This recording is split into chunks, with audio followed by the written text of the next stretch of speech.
Ce mardi 17 juillet, au matin, Thierry Solère a été placé en garde à vue. La raison ?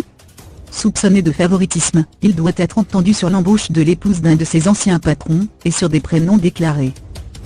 Ce n'est pas la première fois que le député LREN des Hauts-de-Seine est visé par une enquête. En effet, il est au cœur d'une autre enquête judiciaire sur des soupçons de fraude fiscale. Depuis, ses chefs d'accusation ont été élargis: trafic d'influence, de corruption, d'abus de biens sociaux, financement illicite, dépenses électorales et manquement aux obligations déclaratives auprès de la Haute Autorité pour la Transparence de la Vie Publique, HATVP. Fin juin, le parquet de Nanterre avait demandé la levée de l'immunité parlementaire du principal concerné pour une éventuelle garde à vue.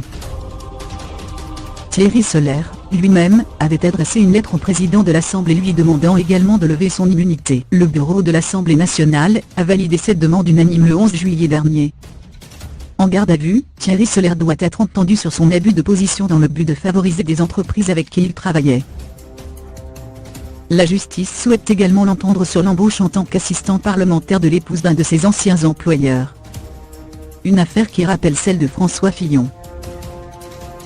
Il est également entendu sur diverses autres affaires, dont des prêts octroyés par un de ses proches non déclarés.